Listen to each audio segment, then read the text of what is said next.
I am talking to Bryan Mark Rigg. That's how I pronounce the name. Is that right, Bryan? That's correct, Derek. Yes. Okay, Bryan.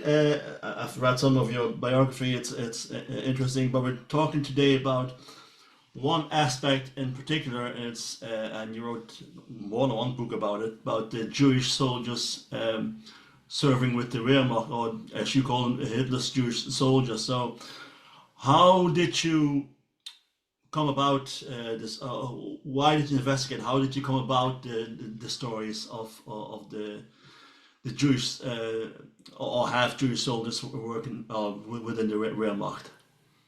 Yeah. So I was in Germany in 1992 to research my family's background and learn the language of my ancestors, German. And most of my ancestors had come from areas that were behind the Iron Curtain.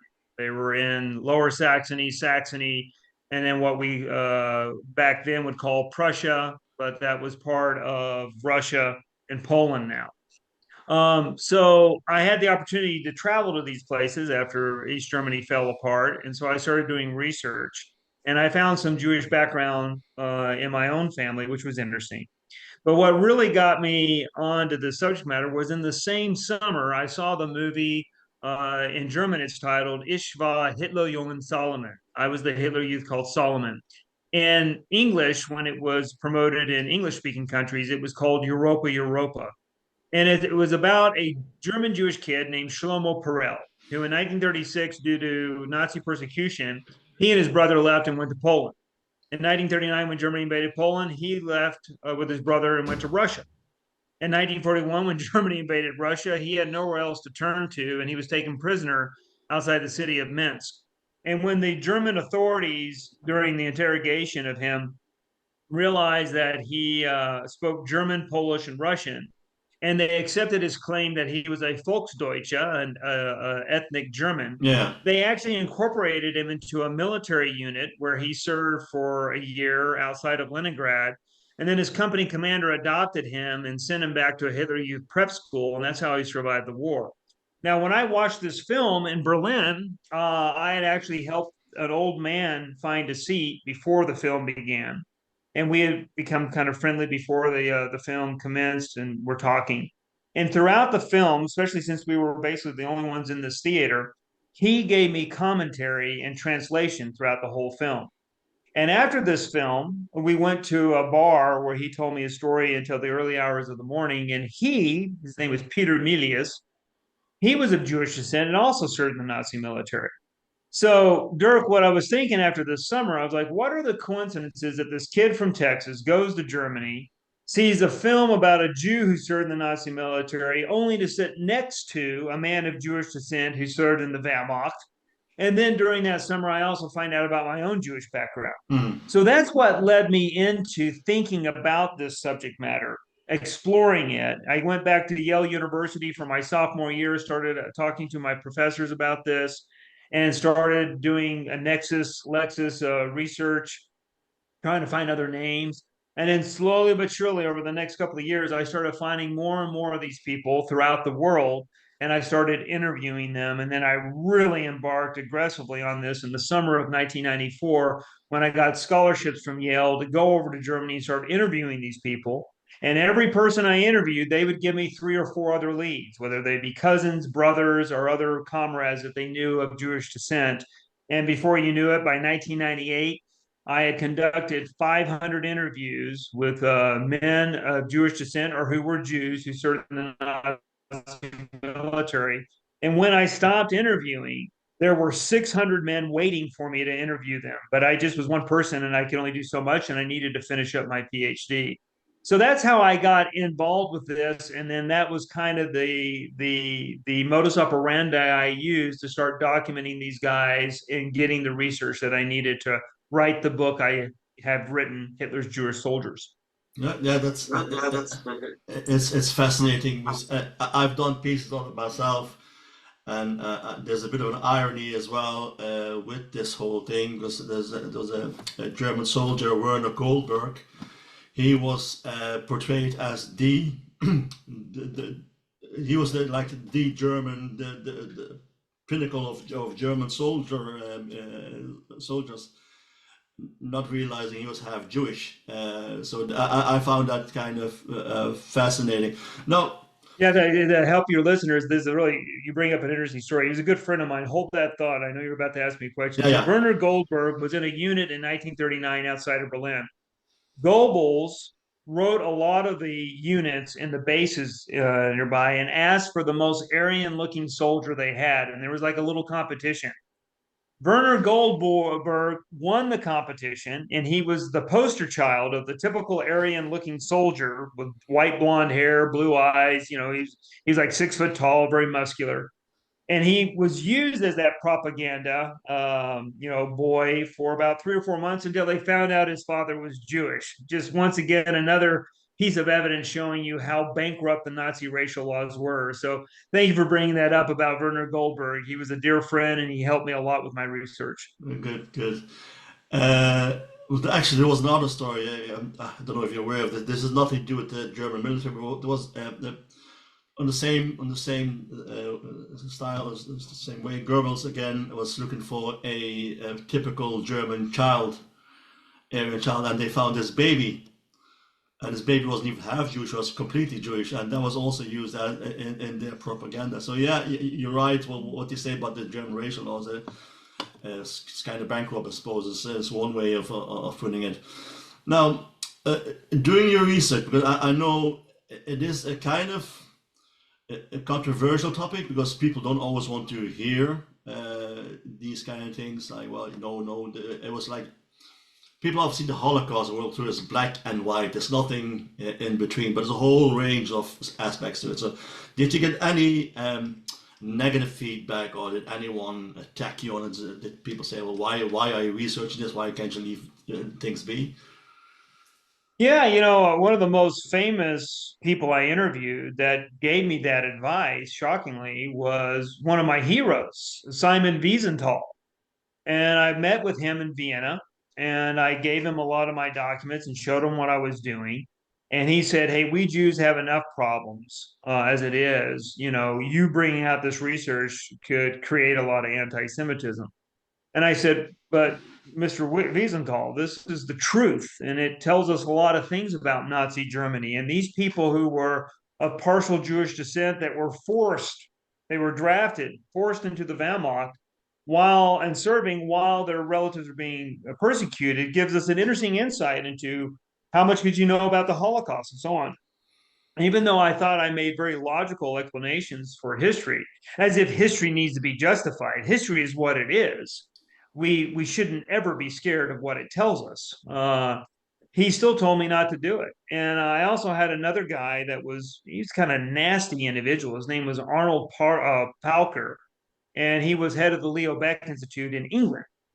And he had done a lot of heroic things with the Jewish resistance in World War II. And he was, he had done a lot of good things in life, but he also was very negative at the beginning of my research. And when I had the first wave of publicity in 1996 as a graduate student at Cambridge, before I had published anything, a lot of people, when they just heard about my research from a 10,000-foot view about Jews and men of Jewish descent in the Nazi military, they started questioning me and what my motives were and whatnot.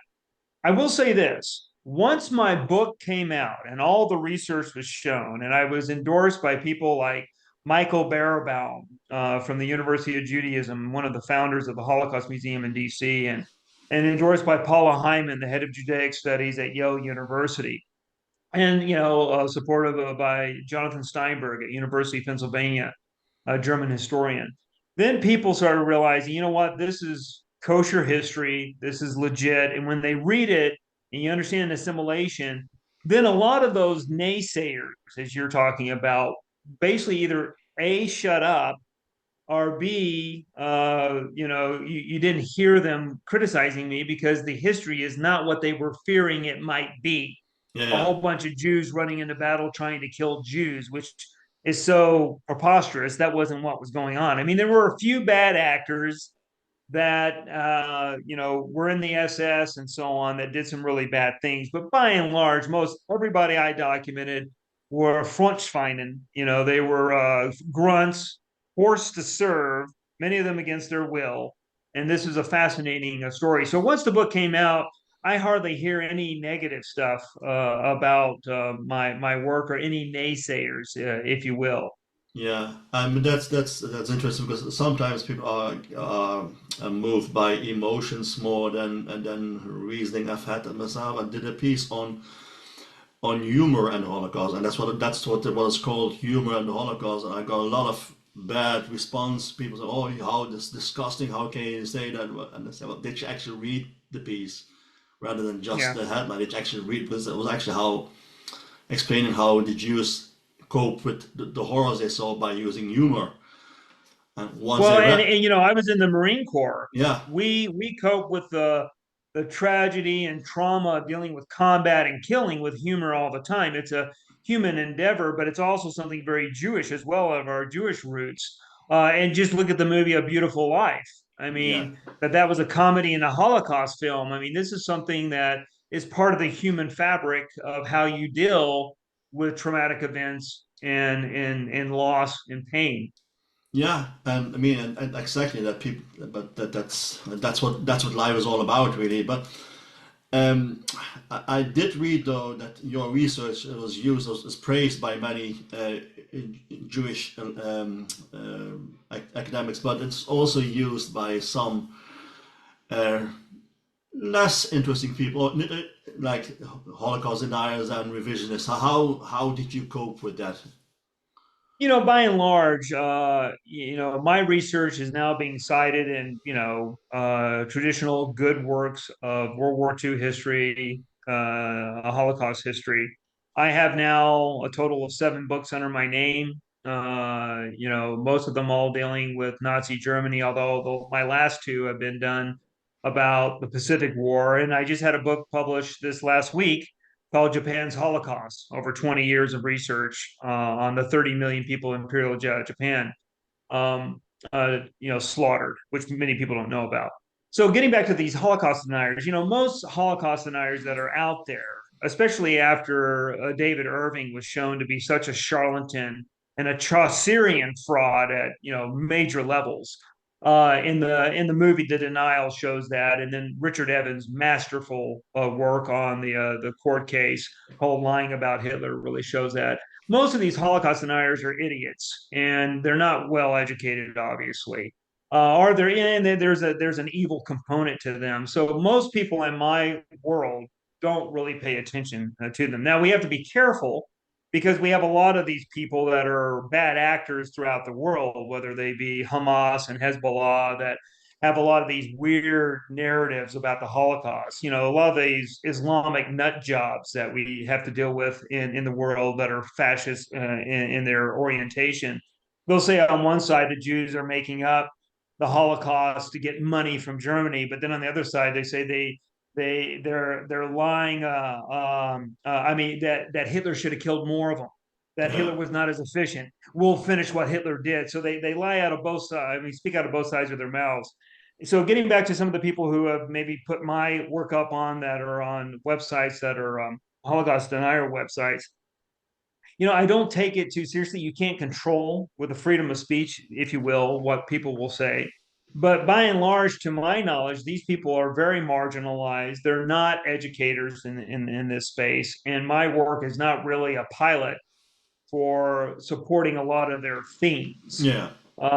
So I know they're out there, but I like I said, me and my colleagues, we usually just ignore them. And they're since David Irving really crashed and burned 20 years ago, they don't really have a spokesman to Yeah, that's speak true. for them anymore.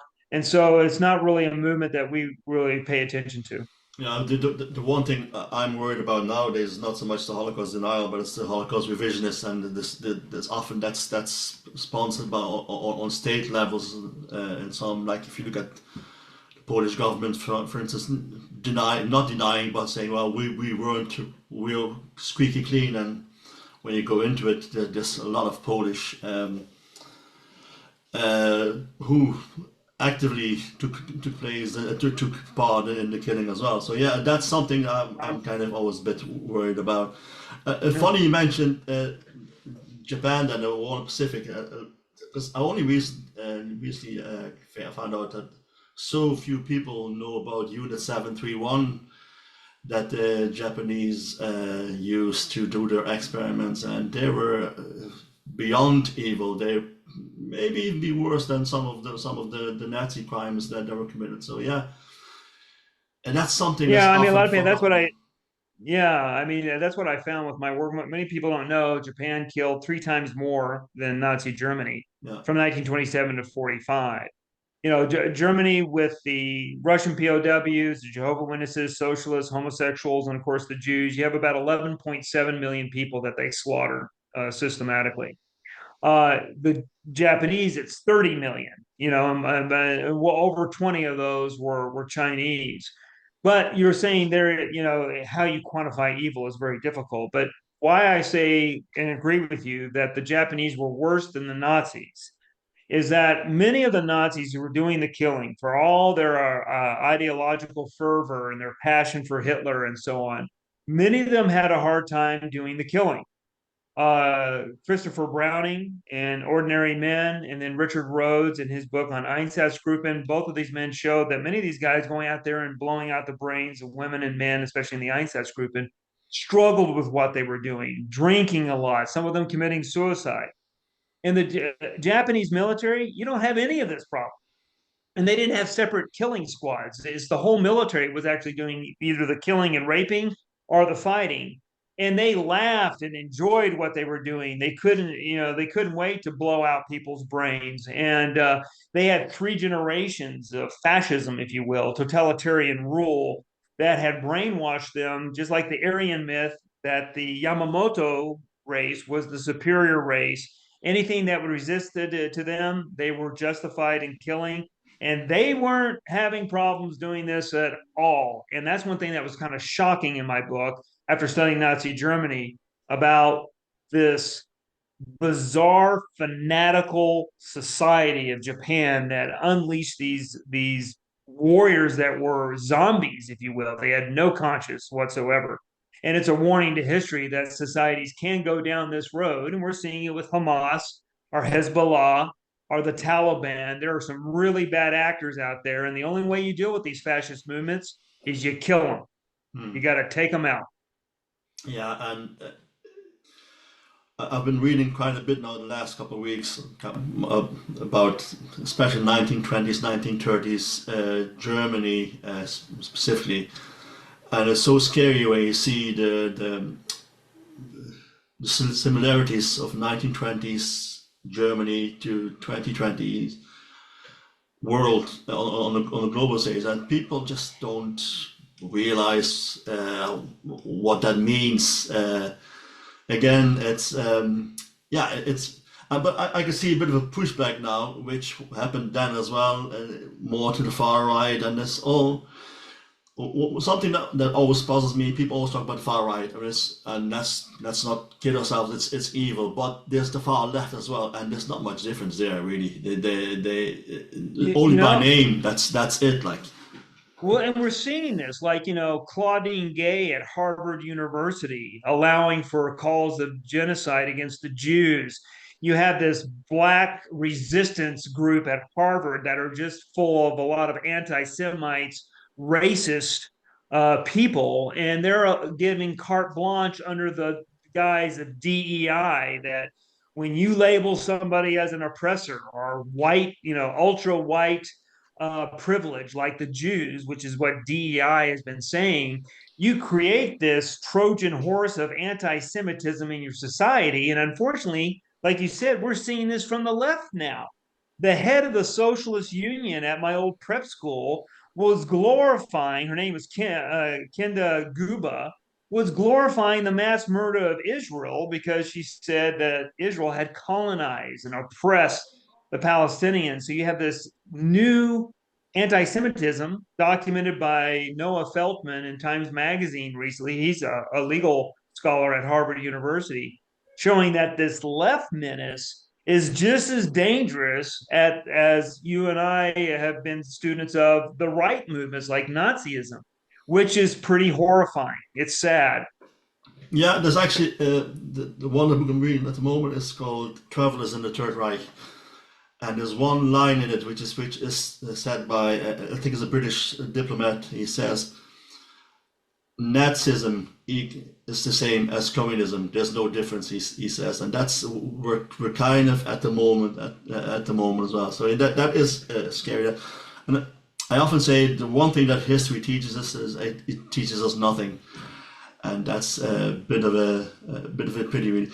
Now, Brian, I could talk to you for hours, but we're kind of stuck for time. It's been delightful. What is your next project? You mentioned something before about is this the Civil War? You do something on? Yeah, well, I've been working on this for like 20 to 25 years, and there's a guy, Kevin Levine, that just wrote a very interesting work that he's probably done most of the work that I had wanted to on Black Confederates, or people of African descent who were in the Confederate ranks. And he wrote a book, I believe it's called "In Search of the Black Confederates."